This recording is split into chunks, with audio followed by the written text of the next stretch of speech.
livro que direciona, né, das diretrizes básicas para o desenvolvimento de um produto e também mostra para vocês algumas técnicas, né, que vocês podem utilizar para gestão de projetos, não só a engenharia de produto, mas a gestão do projeto de produtos.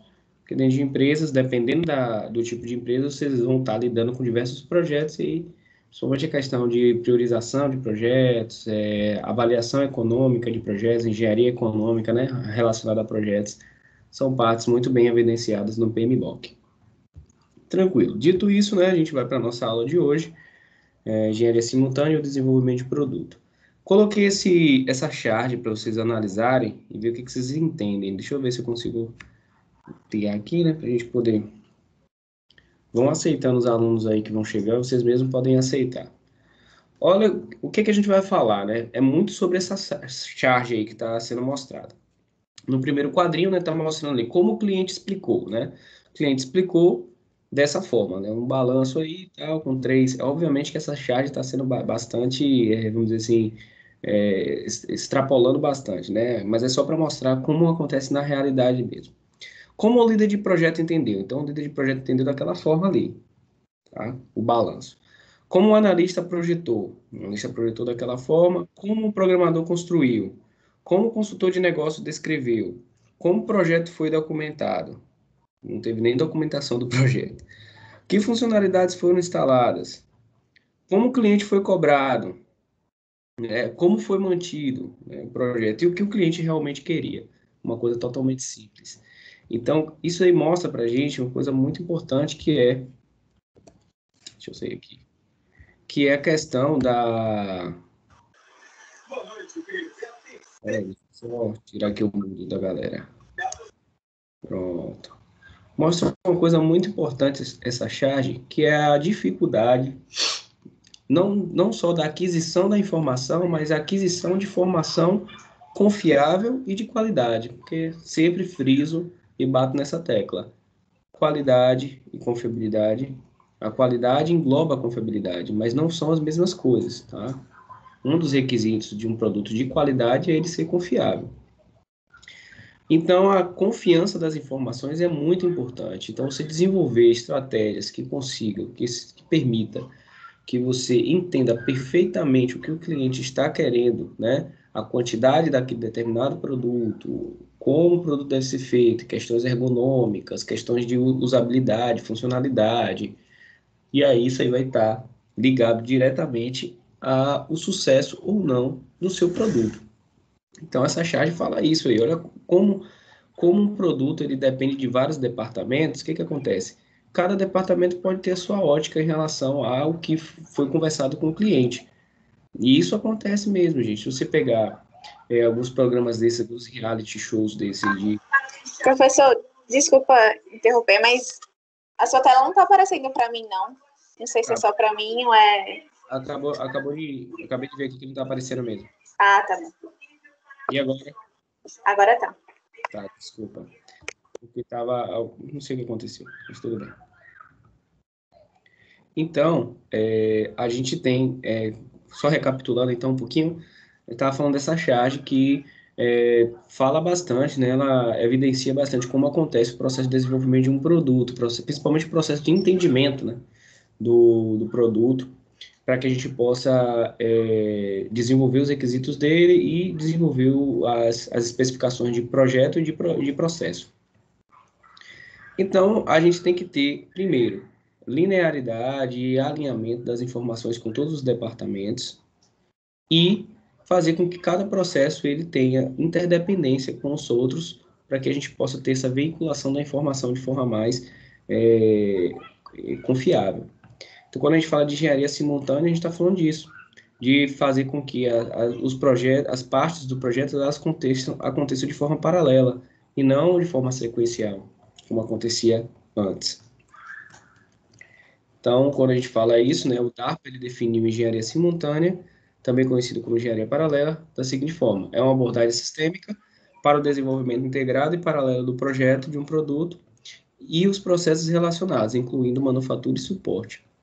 Então, como é que acontecia? Acontecia o seguinte: se fazia o projeto de produto, e entregava, como se você entregasse aquilo ali para a produção.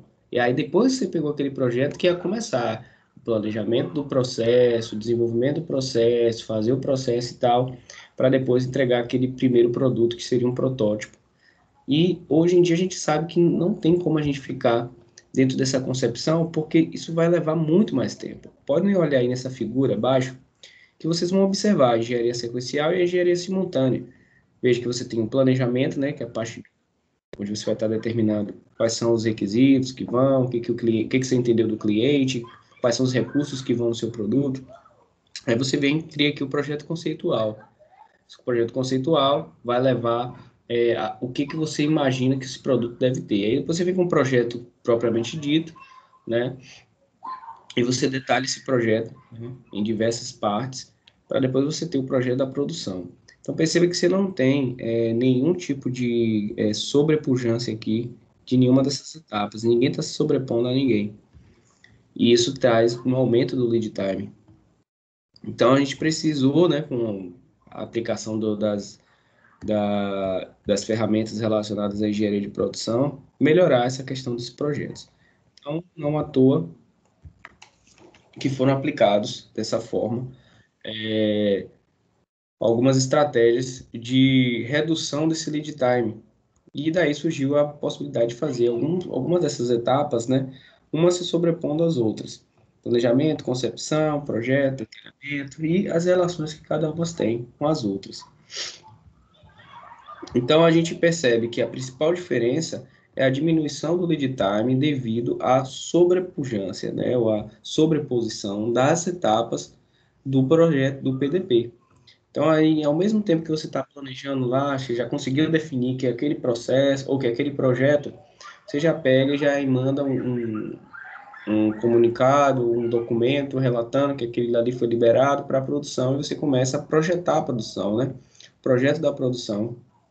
Também é importante, porque você tem que saber quais são os tipos de máquina que vão estar envolvidos na manufatura daquele determinado produto, qual é o nível de especialidade, o nível de capacidade intelectual que os seus colaboradores devem ter para desenvolver aquele produto.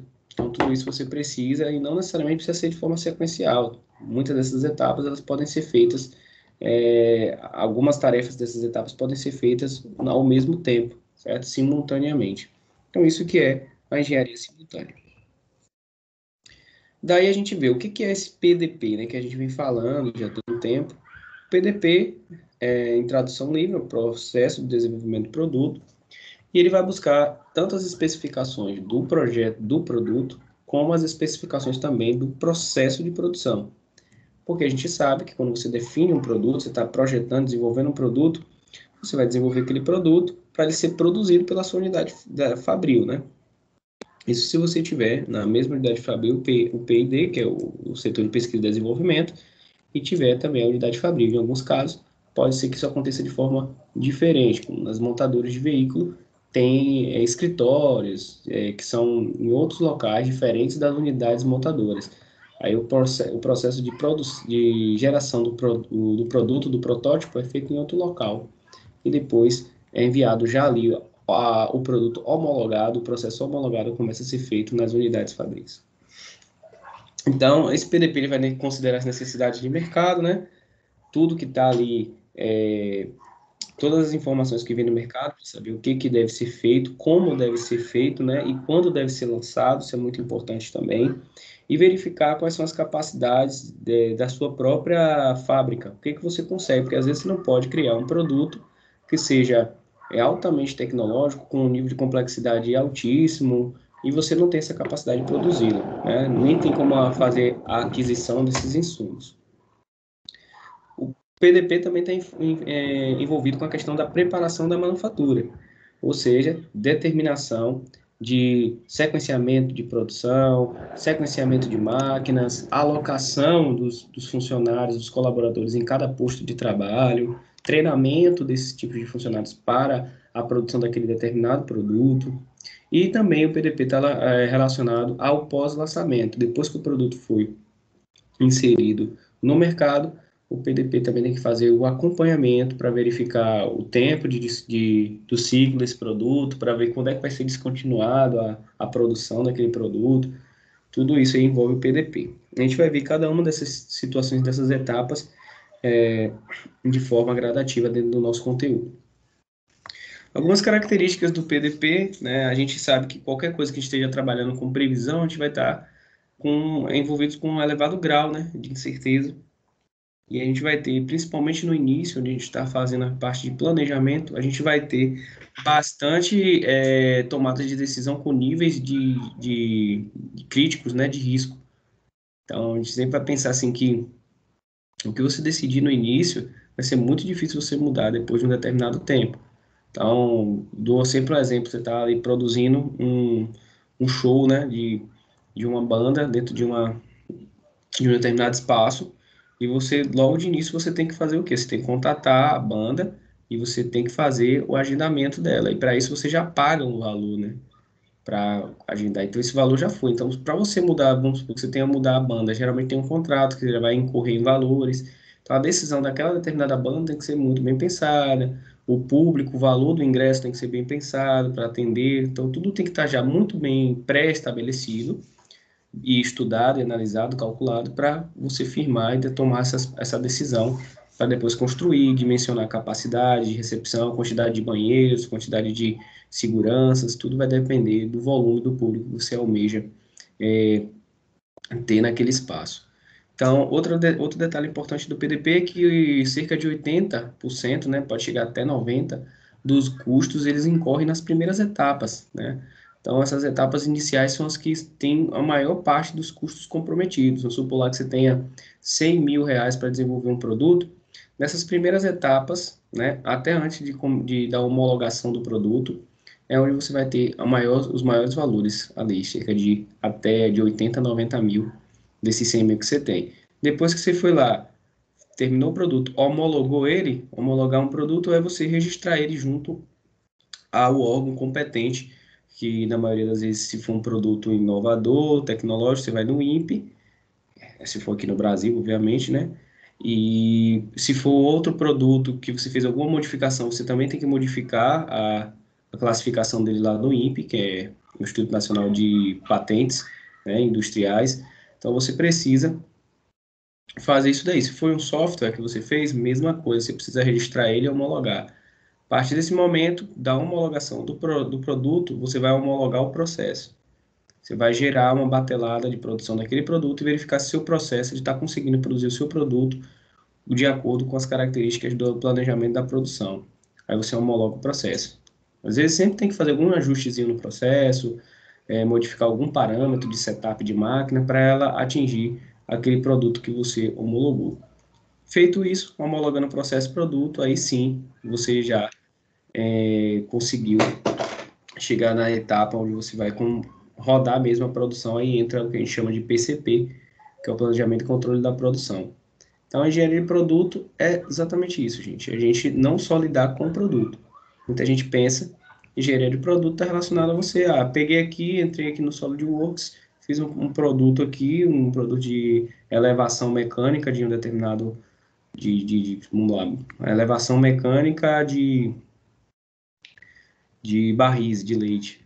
Então, você fez lá, projetou, fez os croquis, todas as dimensões, colocou os valores de tudo, beleza, fez o seu projeto produto. Mas não acaba aí.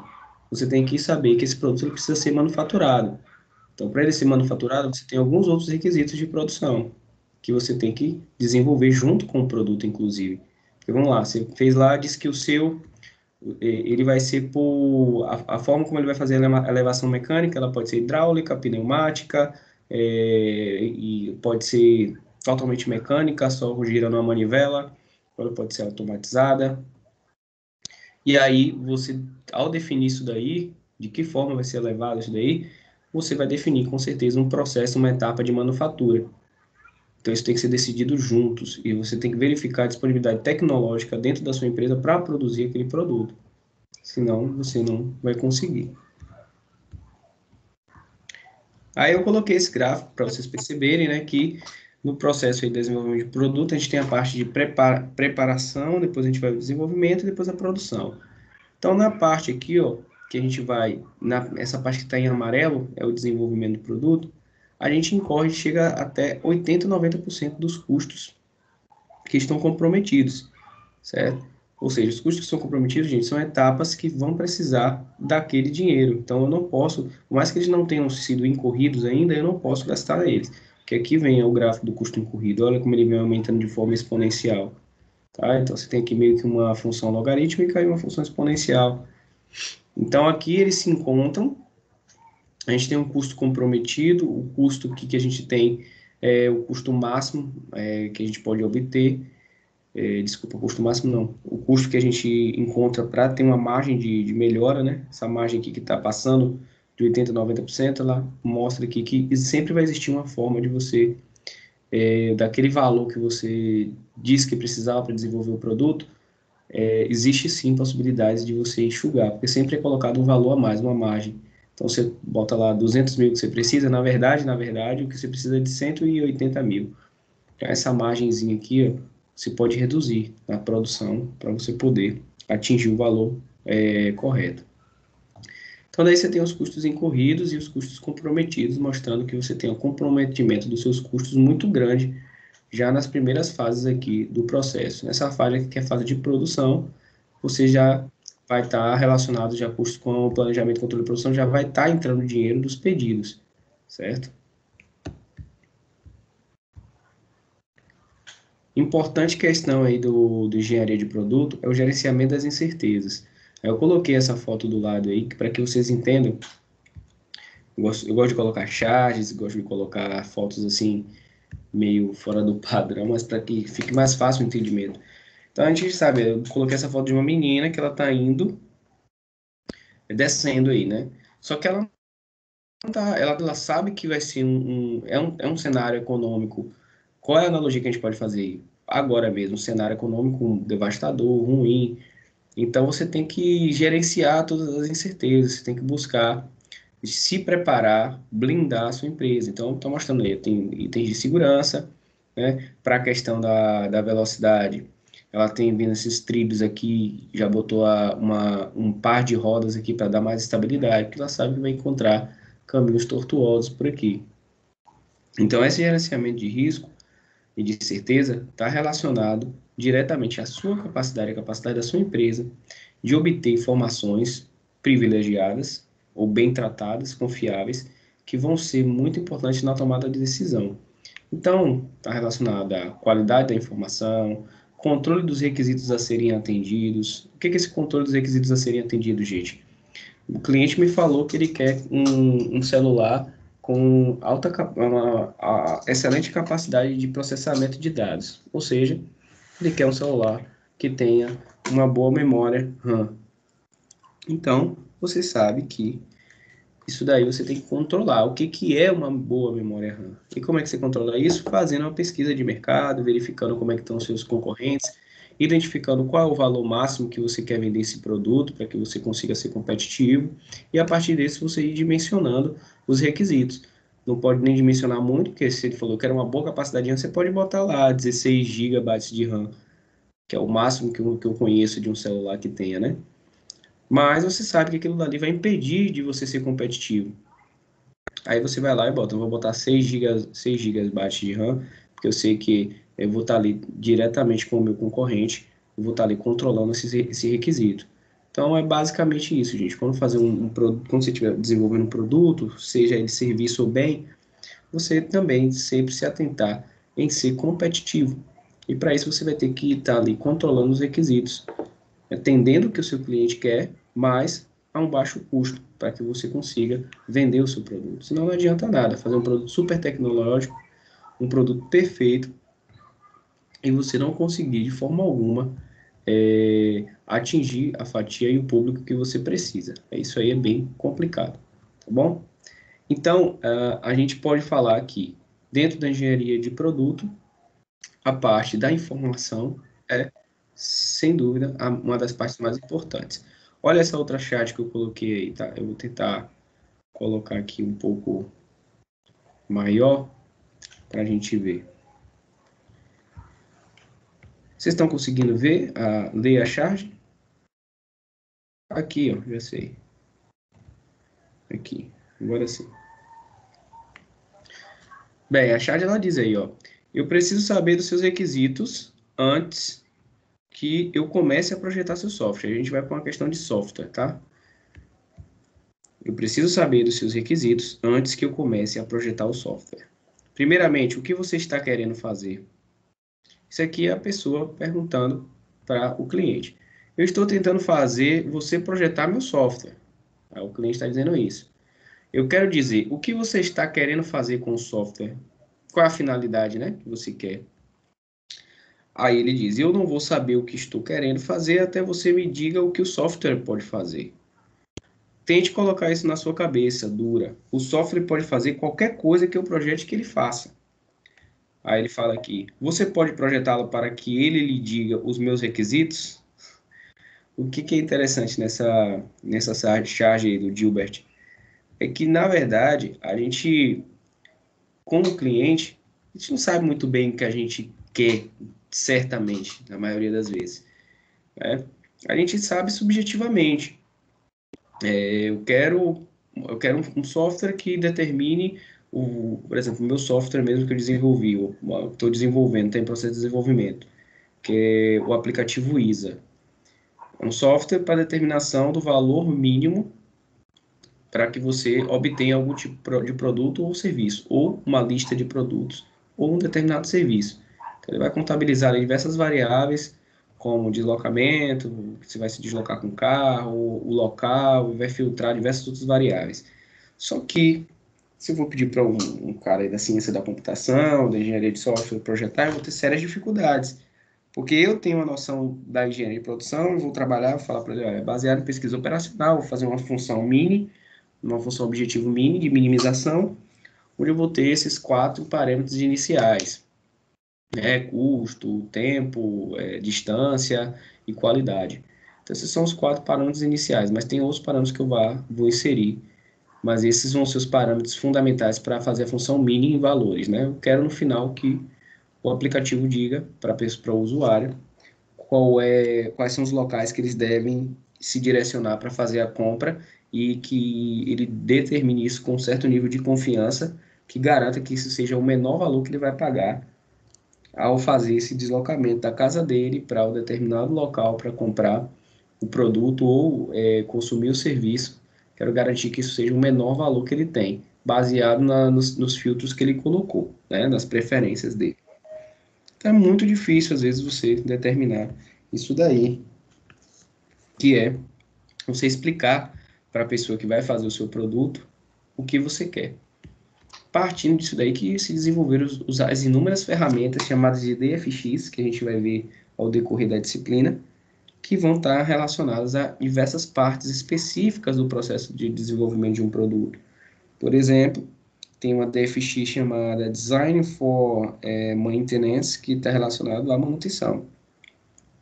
Design for Manufacturability está relacionado à manufaturabilidade daquele produto. Então, eu tenho que fazer um produto que ele também seja otimizado em termos de manufaturabilidade. O que eu quero dizer com isso? Eu não posso criar um produto difícil de produzir demais, que leve muito tempo para produzir e que gaste muito tempo para produzir. Eu tenho que já construir um produto, pensar em um produto que utilize menor quantidade de matéria-prima, que seja muito cara, que tenha dimensões funcionais, que tenha características baseadas no Lean Manufacturing, que é o que a gente fala sempre.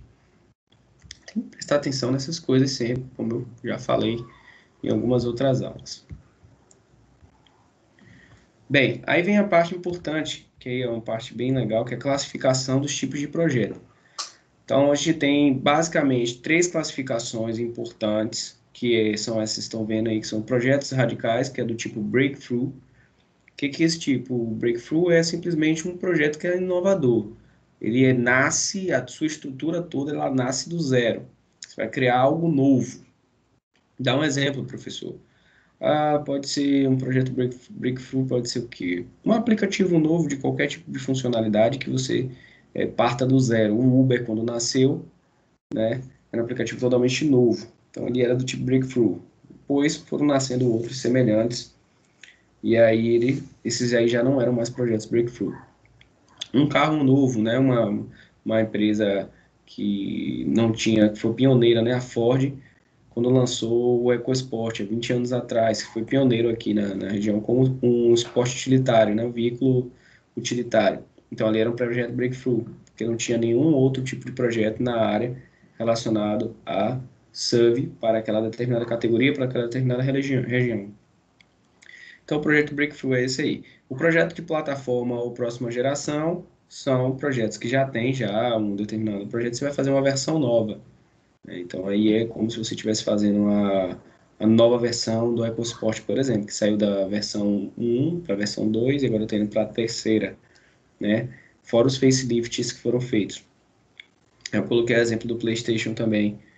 O PlayStation, na época que foi lançado, foi um breakthrough. Por que foi um breakthrough? Porque saiu da concepção de 32 bits, não, 16 bits da Nintendo, ou foi 16 ou 32 bits da Nintendo, dos consoles que trabalhavam apenas com duas dimensões, né? Que você só via ali as dimensões X e Y, você não tinha profundidade. Aí saiu para uma dimensão a mais, que exigia mais bits, que é 64 bits, que foi tanto do PS2 quanto do Nintendo 64, que inclusive tem esse nome por conta disso, por trabalhar com 64 bits, saindo da concepção de 32 bits do Super Nintendo. Então, isso aí foi um projeto breakthrough, um projeto novo, exigia uma nova forma de processamento de dados. Saiu da forma de cartucho de leitura de um cartucho de memória, né, para agora uma leitura através de um laser, né, de dados que você conseguia comprimir uma maior quantidade de dados. Então, a leitura ela conseguia em uma pequena quantidade de espaço, eu conseguia muita informação de dados através dos CD-ROMs. E a partir disso aí foi evoluindo, né? O Blu-ray, agora o PS4, através de, um, de, um, de uma leitura através do Blu-ray, que aí já é mais maior ainda, uma quantidade de dados, um pequeno ponto ali de espaço maior ainda e faz com que o processamento, a imagem, tudo seja melhor. Saindo do Breakthrough, a gente também tem projetos saindo dos projetos de plataforma, né? O próxima geração, que eu dei exemplo aí dos PlayStation, do PS Vita, que é um projeto Breakthrough também na época, porque foi feito também, tinha o Game Boy Advance, que era o mesmo tipo de situação, mas não era nem 32, era 16 bits, e o PS Vita já era em 3D e portátil, né? A questão de ele ser portátil já traz sendo um produto novo. Daí a gente tem projetos incrementais ou derivados. Projetos incrementais derivados, mais uma vez, a gente pode utilizar o PlayStation, porque o PlayStation ele tinha essa função, que era o FAT, e ele tinha também o Slim. Eu até hoje tenho esse daqui. O PlayStation 3 Slim, ele saiu com um projeto incremental ou derivado do PlayStation Fat. Então, isso daí pode ser não, na maioria das vezes é algum ajuste de produção para utilizar menos material. Conseguir sair de uma concepção de um modelo maior, como você está aqui também, ó, o maior e o menor, o Fat e o Slim. Eles têm a mesma capacidade de processamento, só que é menor, então gasto menos. Conseguir ter um controle sobre o desenvolvimento do produto tão grande que a manufaturabilidade dele melhorou. Então, eu consegui projetar uma carcaça menor, mantendo a capacidade de processamento e consegui vender ele por um preço maior ainda, em algumas situações, onde o Slim era mais caro do que o Fat. Então, toda empresa vai querer isso, né, gente? Gastar menos material, mas, por outro lado, ele teve que investir numa parte que não agrega valor, que é a parte de desenvolvimento de conhecimento, de pesquisa, para criar novas possibilidades de manufatura, onde gaste menos material e mantenha a capacidade de processamento.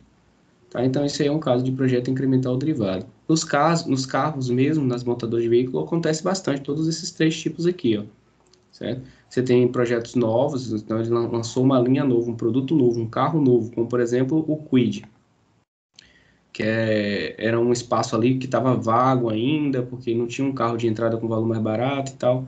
E aí a Renault lançou o Kwid, foi um projeto Breakthrough, e depois ela foi lançando algumas modificações para melhorar a atenção do consumidor. Por aí vai. Então, perceba que essas classificações, elas estão relacionadas ao grau de mudança do projeto em relação a projetos anteriores. Bom, aí a gente tem um tipo de projeto específico, né? Acontece bastante aqui no Brasil, em países também de terceiro e segundo mundo, são os projetos Follow Success. Os projetos Follow Success estão relacionados a algumas mudanças específicas para adaptar aquele determinado produto àquela região, àquele país, aquele tipo de país que, por exemplo, a mão e contramão é diferente. O cara dirige na direita e não na esquerda. Então a gente tem essas pequenas modificações na suspensão, por exemplo, porque as estradas são ruins, tem que ser uma suspensão de maior qualidade. Modificação das transmissões de carros também, para dar mais força para os carros. Modificação na cubagem dos cilindros. E aí você vai ter uma série de outras situações onde você tem esses projetos de follow success. É muito, posso dizer assim, que é muito corriqueiro essa questão, esse nome, né, de follow source dentro das montadoras de veículo. Lá na Ford mesmo, eles falam bastante sobre isso. Né? A gente vai fazer modificações follow source para esse novo projeto. Então, depois mesmo que a Ford agora, ela criou uma joint venture com a Mahindra, que é uma empresa indiana que vai produzir os modelos da Ford, os SUVs principalmente.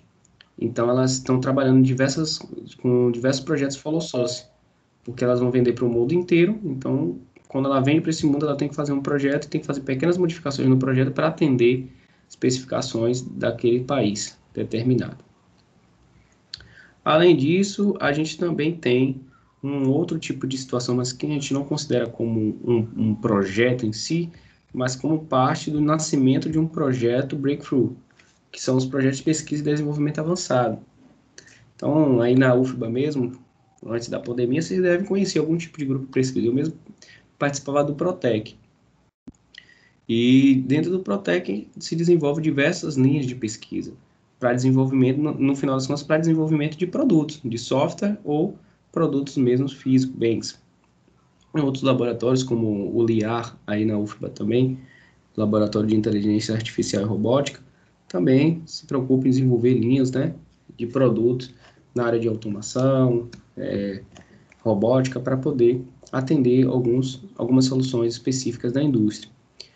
Para que aconteça esse projeto breakthrough que a gente fala, né, que é um projeto novo, inovador, a gente precisa de projetos de pesquisa, de desenvolvimentos de novas tecnologias, novos materiais, certo? Por isso que eu coloquei aqui, a galera costuma errar na prova, né, que eu chamo bastante atenção sobre isso. Ó, não se trata de um projeto de produto, mas de uma pesquisa avançada que cria conhecimento para futuros projetos de produto. Coloquei exemplo de cientistas que conseguiram descobrir um material, e aí eles criaram esse material que ele tinha capacidade de absorção de luz. Criaram esse material, esse dispositivo para armazenar a luz. E a luz, você sabe, a característica da luz é corpuscular e ondulatória, então a gente também tem energia nela. A energia dela através dos fótons, que são armazenadas e podem ser utilizadas essas energias, como por exemplo, para processar de forma muito mais rápida as informações. Então, isso aí é o pressuposto para a construção dos computadores quânticos. Tá? Então, a computação quântica ela tem se desenvolvida bastante, muito por conta desses dispositivos que foram descobertos que conseguem armazenar a luz. Então, a gente pode não só identificar e quantizar a energia ali, mas agora também conseguimos armazenar. Isso aí seria uma coisa óbvia que ia acontecer, né? Se a gente consegue armazenar eletricidade, a gente também consegue armazenar luz, porque tem fótons, tem energia ali, o ser humano é capaz de armazenar energia. Então, isso daqui é o pressuposto básico para o desenvolvimento de projetos do tipo Breakthrough. Aí eu coloquei aqui, né, um quadro resumo das informações de cada um desses tipos de projeto, né? Os projetos radicais do Breakthrough são alterações significativas, vai criar uma nova categoria ou família de produtos, certo? Está envolvido com novas tecnologias e novos materiais, a maioria das vezes, requer processo de manufatura inovador. Então, você vai ter que desenvolver um processo de manufatura do zero ou redesenhar um processo de manufatura que você tenha para atender esse novo projeto, que é do tipo Breakthrough. Aí a gente tem os tipos de plataforma próxima geração, alterações também são significativas, porque é uma nova versão, né? Vai estar ali inserida dela novas tecnologias também. só que não são tecnologias descobertas recentemente. Vou dar um exemplo da, da, da saída dos aparelhos de som, né? Tinha DVDs para as composições multimídias dos carros, né? Com os touches, com tudo. Então, aquilo ali, você já tinha aquela tecnologia do plasma, do LCD e etc. Você só fez desenvolver ali dentro de uma concepção com novas integrações e etc. Novo sistema de soluções para o cliente, estrutura comum entre os diversos modelos de uma família. Acontece nas montadoras de carro também, que elas fazem um mesmo bloco para colocar os heads e os subs delas, esses subs de entrada, os subs compactos. Na maioria das empresas, o bloco, né, é igual aos dos heads. Daí a gente tem os projetos incrementais, ou derivados, são pequenas modificações em relação às existentes, para a redução de custos, por exemplo, né, como eu falei para vocês, no caso do PlayStation. Inovação incremental dos produtos ou processos. Então, alguma coisinha ali a mais, mas bem pouca, muito relacionada à questão da melhoria da manufaturabilidade. Projetos follow source, né, que significa aí seguir a fonte, de outras unidades do grupo, clientes ou contrato de tecnologia, não requer alterações significativas, unidade local adapta para condições locais, envolve validação do processo, equipamentos, ferramentas, a produção lote piloto e o início da produção. Então você percebe que são tipos de projeto de produtos que estão relacionados, que são classificados de acordo com o grau, né, de modificação. E aí, a gente relacionando a engenharia simultânea, né, e o processo de desenvolvimento, perceba que na situação tradicional, o que acontece? Você está vendo aqui a alta cúpula do marketing, fazendo planejamento estratégico para entender o que vai ser produzido, quando, em que momento, né? Com quais insumos, quem serão os fornecedores. Ele pega e faz todo esse planejamento estratégico. E aí ele vai aqui e entrega para o desenvolvedor de produto, que é a parte de engenharia. A parte de engenharia vai, desenvolve, entrega para a parte de produção. Então, esses muros que estão sendo representados aí nessa charge aí, está mostrando que não pode existir cada um no seu quadrado. Tem que estar todo mundo produzindo junto, como está aqui no novo escopo. Planejamento estratégico, produção, desenvolvedor de produtos, pessoas de diversas áreas trabalhando, desde o início do projeto até o fim do projeto. Não à toa eu falei para vocês que é muito importante a análise das grandes empresas analisarem como as startups funcionam hoje.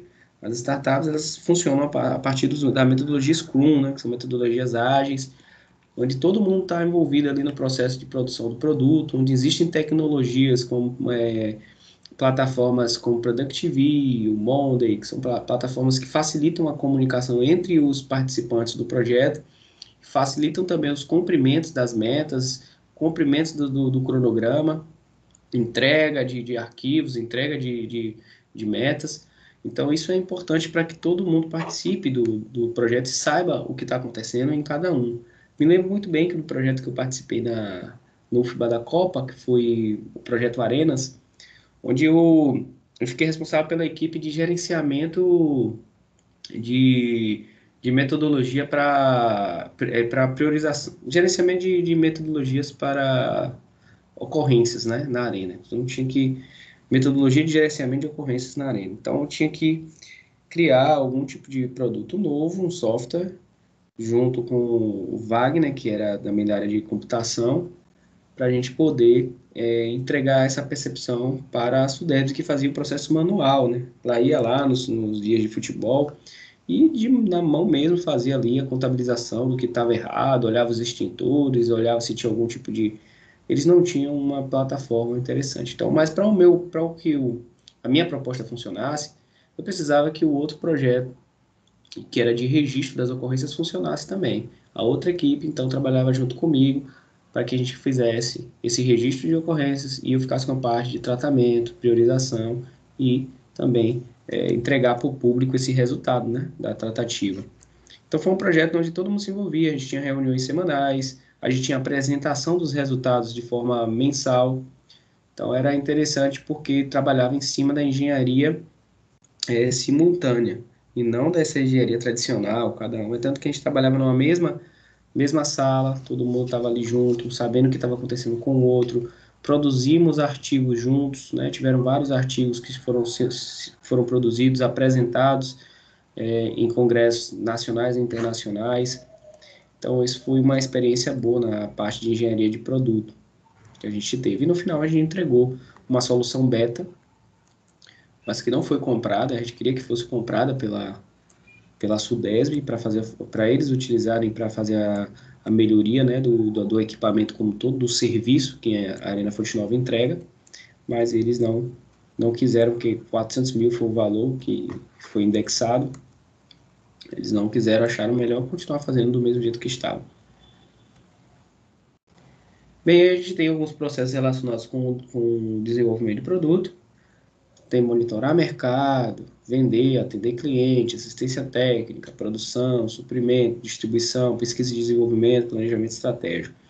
Tudo isso aí está encaixado em alguma etapa do PDP, que a gente vai ver todas as etapas do PDP, desde o projeto informacional, projeto conceitual, projeto detalhado, projeto do processo, homologação do produto e do processo, lançamento do produto e retirada do produto. A gente vai ver todos esses processos passo a passo. Em cada etapa desse, quais são as ferramentas que a gente pode aplicar para a gente melhorar a eficiência dessas etapas, para que a gente consiga não só desenvolver o projeto do produto, mas fazer toda a análise para que seu produto seja aceitado. Porque a gente pensa que não, a gente pensa que é só um bom marketing vende qualquer coisa, não. Você pode ter um produto, você pode ter um setor de marketing dos melhores, o da Coca-Cola, mas se o seu produto for ruim, for mal projetado e não atingir os índices de manufaturabilidade, de tudo que é necessário, ele vai chegar com um custo alto no mercado, vai chegar com as dimensões fora do que o cliente quer, e você não vai conseguir vender, ele vai ficar lá na prateleira para sempre. E isso tem vários casos, vários casos, tá bom? Daí eu coloquei as características do desenvolvimento sequencial. No desenvolvimento sequencial, a gente consegue observar que a gente vai ter diversos tipos de departamento, como vocês falaram, envolvidos. Então, o produto ele vai estar separado por paredes, porque vai estar numa sequência, ele vai ali, pegou, vai ter vários departamentos envolvidos, mas eles não vão se comunicar bem. Vai ter integração da estratégia de negócio, as barreiras que eu já falei, organizacionais, de comunicação. A alta administração vai participar pouco das definições de metas operacionais e táticas. Predomina a hierarquia e a linearidade do fluxo de informação. A gente não vai ter uma expansibilidade da informação de forma circular, é mais linear. Que no Scrum você vê lá, é meio celular. Aí você tem ali a expansão da informação, é como se fosse de uma circunferência, do centro da circunferência para as extremidades, numa mesma velocidade, no mesmo volume, atingindo todo mundo ao mesmo tempo. Já no sequencial não, é uma linha. Alguém vai receber a informação num tempo anterior a alguém. Então, eu sou dono da informação naquele momento, depois eu passo aquela informação para o outro, depois eu vou passando, e isso daí não é contraproducente. E aí a gente vai ter os fornecedores só envolvidos na fase de desenvolvimento, o que é ruim pra caramba. Eles têm que estar na fase também de planejamento, né? A gente tem o planejamento, o desenvolvimento e o lançamento, né? Do pós-venda, né? E o pós-venda. Então, desde o planejamento, a gente tem que contar com os fornecedores, porque a gente precisa saber se ele tem a capacidade para atender os requisitos de qualidade e de quantidade do meu produto. Não existe mensuração e controle nos resultados. Então, a gente não vai ter KPIs, a gente não vai ter indicadores de desempenho chaves, a gente vai ficar meio às cegas ali, porque cada departamento vai ter as suas análises. Então, pode até existir análises de desempenho, mais aquelas análises pontuais, não a global, que é o que a gente precisa. Profissionais especializados, valorizando-se o aprofundamento e isolamento do conhecimento, que a gente também não busca. Então, e por último, gerenciamento funcional, como eu falei, por departamentos.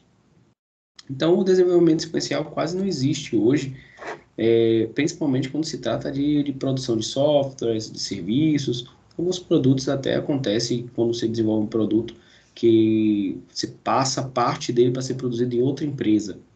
E aí, pela questão do distanciamento regional, local, que essas etapas acontecem separadas, mas isso hoje em dia a gente vê com as plataformas computacionais de comunicação que não é necessário mais isso. Você tem plataformas que unem, que possibilitam a comunicação em tempo real. E aí, a engenharia simultânea, a gente tem paralelismo entre as atividades, trabalho em equipes multifuncionais, que é o que acontece nas metodologias ágeis, projeto voltado para a manufatura, que é o DFMA, que é Design for Manufacturing e Assembly, tanto para a manufatura quanto para montagem.